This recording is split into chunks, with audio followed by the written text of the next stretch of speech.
प्यारे मित्र, good morning. जैसा आपको पता है कि हम आपके कथनानुसार आपके सामने आप लोगों के लिए ले आए हैं एनसीईआरटी के जो 7वें नंबर का एपिसोड है, पौधों को जानिए। आपको जानना है, यहाँ पे लिखा हुआ है, पॉइंट्स हैं। फर्स्ट पॉइंट आपके सामने है जो आप देखेंगे कि पौधे सामान्यतः वर्गीकरण की ऊंचाई के अकॉर्डिंग और शाखे के आधार पर न शाख, झाड़ी, वृक्ष में किया जाता है। हम और आप मिलके आज के बढ़ते कदम की 5वीं एपिसोड लेके आए हैं। आप और हम मिलकर कुछ कर सकते हैं। तने पर पत्तियों, पुष्प तथा फल होता है, ये आप लोगों को सबको पता है। आगे यहाँ पर बढ़ते हैं कि सामान्यतः जो पत्तियाँ होती हैं, वो पर्णवृत्त और पर्णफलक होते हैं। पत्तियों में शिराओं प्रतिरूप शिरा विन्यास होता है। ये जालिका के रूप में समानांतर होता है। पत्तियों परस्पर की क्रिया द्वारा जल को वायु से निष्कासित करती है, ये आपको पता है। हरी पत्तियाँ सूर्य के प्रकाश की उपस्थिति में वायु एवं जल से प्रकाश संश्लेषण द्वारा भोजन बनाती है। जड़ के बारे में आप लोग जानते ही होंगे कि जड़ क्या है। जड़ मिट्टी से खनिज लवण अवशोषण करता है और पौधे को दृढ़ बनाए रखने में मदद करता है। दृढ़ का मतलब हुआ कि जैसे ये पौधा है, सपोज मैं आपके सामने एक पौधा बनाने जा रहा हूँ। ये पौधे हैं, ये पौधा का ये जड़ है। ये जो जड़ है, ये जड़ इसको खड़ा रखने में मदद करता है। और यहाँ से 3 रूट गए हैं। ये प्राइमरी है, दूसरा सेकेंडरी और तीसरा टर्शियरी है। ये प्राइमरी है, वो उसको इधर उधर के जड़ को फैलाता है। सेकेंडरी उसको मजबूती से पकड़ता है। और जो चतुर्थ है, वो जो थर्ड है, वो इसे खनिज लवण प्रदान करता है। आगे हम लोग बढ़ते हैं। आगे लिखा हुआ है, जड़ मुख्यतः 2 प्रकार के होते हैं, एक मूसल और एक रेसादार। मूसला जड़ होता है, अब उसके बारे में जानते हैं हम लोग कि जालिका रूप में सिराएं विन्यास प्रयुक्त पत्तियों द्वारा जड़ मूसला जड़ होता है। यानी कि जो पत्तियाँ टूटती फूटती हैं, यानी आगे वाला, उसे कहते हैं। उसी प्रकार से हम लोग देखते हैं कि जबकि समानांतर सिराएं युक्त होती हैं, वो सिराएं पौधों के नजर रेशेदार कहलाती हैं। तने जड़ों से पत्तियाँ दूसरे भागों को जल और पत्तियों से भोजन अन्य भाग तक पहुंचाता है।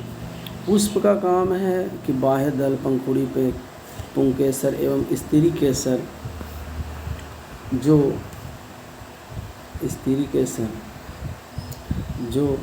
पुष्प केंद्र में स्त्री कहा जाता है। ये है जिसको हम लोग इसे हम लोग एंड्रोसियम गाइनेशियम के नाम से भी जाना जाता है। अंडे में छोटे छोटे जो गोल बीजांड होते हैं, जल की बूंदें पत्तियों से जल वाष्प के रूप में निकालती हैं। उसे वाष्पोत्सर्जन कहते हैं, वेपराइजेशन कहते हैं। पत्तियों को रैखिक संरचनाओं को सिरा कहते हैं। पत्तियों के सिराओं द्वारा बनाए गए डिज़ाइन सिरा विन्यास कहलाता है। अब ये हुआ क्या, तो आपको जैसे ये पुष्प है, कोई पुष्प है, उस पुष्प के बारे में देखना है। आगे हम लोग बढ़ते हैं नेक्स्ट, यहाँ पे कि कुछ पौधे आसपास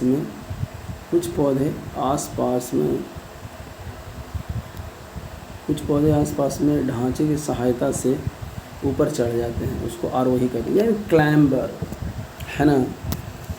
मुख्य पौधे अनावश्यक पदार्थों के खरपतवार कहते हैं, जो उसमें आ जाते हैं। गेहूं के फसल के साथ साथ उगने वाला घास खरपतवार कहलाता है। इसको 2D 3D से इसको हटाया भी जाता है। अब खरपतवार, अब ये जो हम लोग जान गए, इसके बाद हम लोग क्वेश्चन आंसर की तरफ आते हैं, जिसके वस्तुनिष्ठ प्रश्न, जिसका आप लोग को बेसब्री से इंतज़ार रहता है।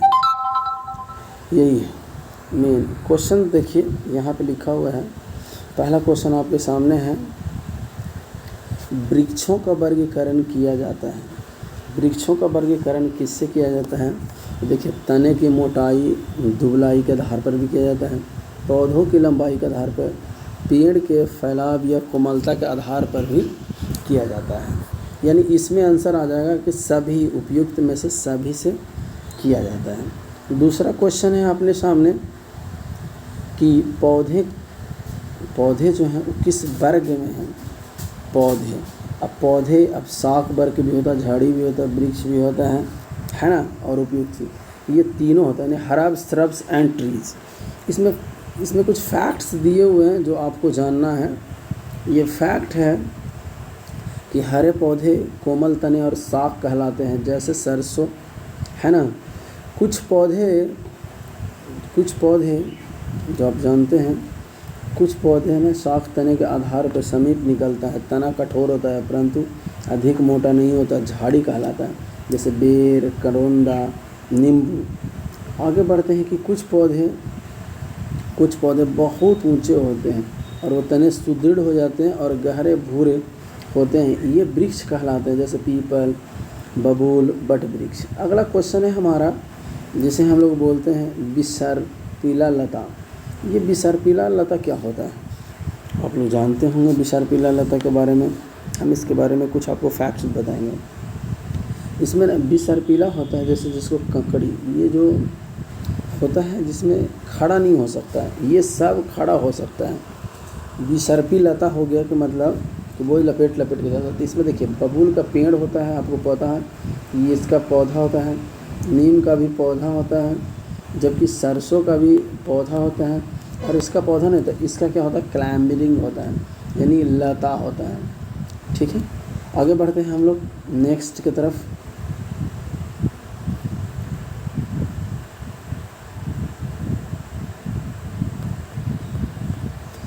यहाँ अब इसके बारे में देखिए, यहाँ पर कुछ फैक्ट्स हैं इसके बारे में कुछ फैक्ट्स हैं जो आपको जानने की सख्त ज़रूरत है। आशा करते हैं कि आपको समझ में आ रहा होगा। मेरा चैनल है स्टडी विथ पंकज, स्टडी है ना विद पंकज, आप इसे देख सकते हैं। आगे हम लोग बढ़ते हैं। कमजोर तना, देखिए लिखा हुआ है यहाँ पे, कमजोर तना वाले पौधे सीधे खड़े नहीं हो सकता और ये भूमि पर फैल जाते हैं, उसे बिसरपी लता कहते हैं, जैसे मतीरा, दुबई, खड़ी, ककड़ी, खीरा, है ना, कद्दू, बहुत सारे पौधे हैं। कुछ ऐसे पौधे जो आसपास के ढांचों की सहायता से ऊपर चढ़ जाते हैं, ऐसे पौधे को आरोही पौधे कहते हैं, है ना। तोरी, सेम बेल, जो समझ रहे हैं, सेम। आगे बढ़ते हैं हम लोग तना के बारे में। चौथा नंबर क्वेश्चन है अपना कि तने का क्या कार्य है। तने का कार्य आपको पता है कि तने का कार्य क्या है भाई, तो पादपों को सीधा रखना, जड़ को आरोही क्रम तक पहुंचाना, पत्तियों को निर्मित खाद्य पदार्थ तक जड़ तक पहुंचाना। यानी इसमें देखा जाए तो उपयुक्त सभी हैं जो एक तना कर सकता है। अगला क्वेश्चन है आपके सामने, पत्तियों का कार्य क्या है। पत्ती आप लोगों को पता है, इसमें भी देख लीजिए कि पत्ती लिखा हुआ है कि सुंदरता बढ़ाता है, बिल्कुल करेक्ट। खाद्य पदार्थों को निर्माण में करता है, बिल्कुल करेक्ट। ऑक्सीजन पहुंचाता है, बिल्कुल करेक्ट। और ये चौथा यानी कि ये सभी हो जाएगा, उपयुक्त में से सभी। आगे बढ़ते हैं, पौधे के पत्ती के भाग, है ना। छठा नंबर क्वेश्चन है पत्ती के भाग कौन कौन से हो जाएंगे, ये देख लेते हैं हम लोग। तो पर्णवृत्त होता है, पर्णफल भी होता है, पर्णस्कोर, पर्णशीर्ष भी होता है, यानी उपयुक्त सभी। इसके भी आंसर सभी हो जाएंगे। आगे हम लोग बढ़ते हैं, पत्तियों के विन्यास। अब पत्तियों के विन्यास के बारे में भी हम लोग देख लेते हैं। समानांतर विन्यास होता है, जलिका विन्यास भी होता है, सही है। फिर उसके बाद में ये, यानी कहने का मतलब हुआ कि ये दोनों सही है, यानी कि आंसर नंबर 3 हो जाएगा इसका। इसके बारे में हम लोग ना थोड़ा रियल कुछ फैक्ट्स देख लेते हैं, जो बहुत ज़रूरी है। रियल फैक्ट्स के साथ साथ हम लोग को आंसर निकालना चाहिए, जानना भी चाहिए। और आप लोग से अनुरोध है मेरे प्यारे भाइयों, मेरे प्यारे स्टूडेंट, मेरे प्यारे छात्रगण, कि आप लोग ना इसको अच्छा से पढ़िएगा, थोड़ा सा देख के। समानांतर सिराएं स्क्रीनशॉट लेके पढ़ने का कोई मतलब नहीं, आप लोग देख के पढ़िएगा। लाइक शेयर भी कर सकते हैं, आपको कोई गड़बड़ तो होगा नहीं। समानांतर सिरा विन्यास पत्तियों को पर्णहरि से होता है। पर्ण शीर्ष तक आपस में समानांतर पाए जाते हैं, ऐसे विन्यास को समानांतर शीर्ष शिरा विन्यास कहते हैं। जैसे गेहूँ, केला। जालिका शीर्ष विन्यास देख लीजिए, ये शीर्ष और मध्य के परसर्व से होती जालिका बनाती है।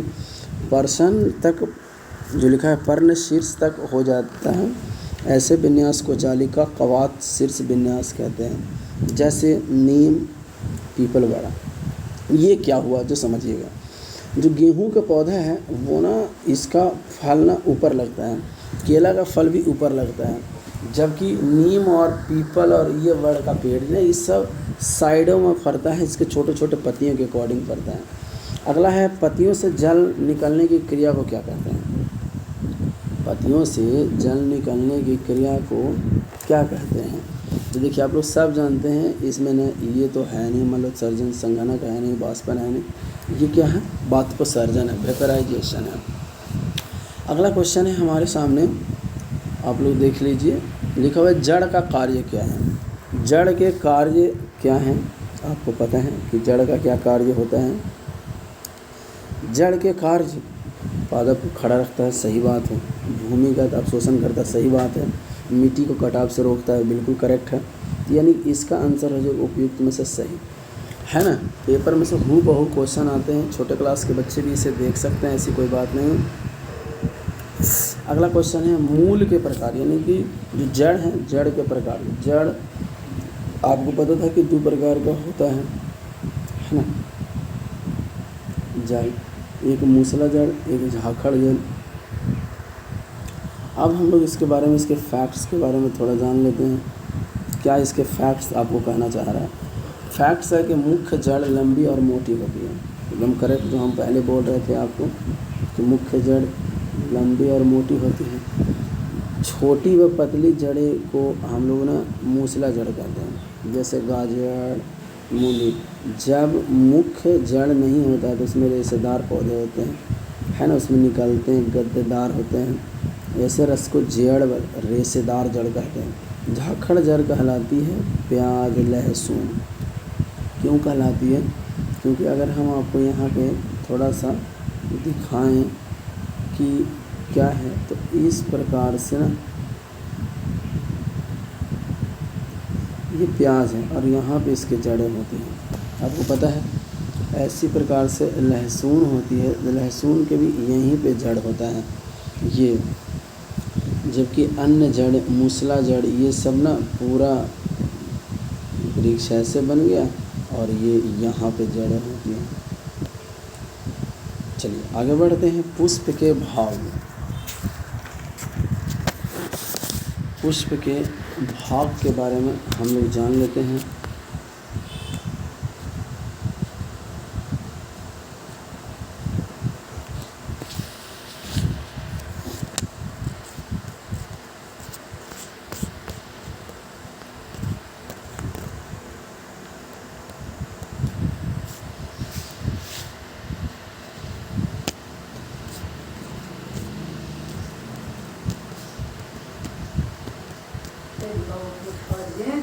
आशा करते हैं कि आपको मेरे द्वारा दी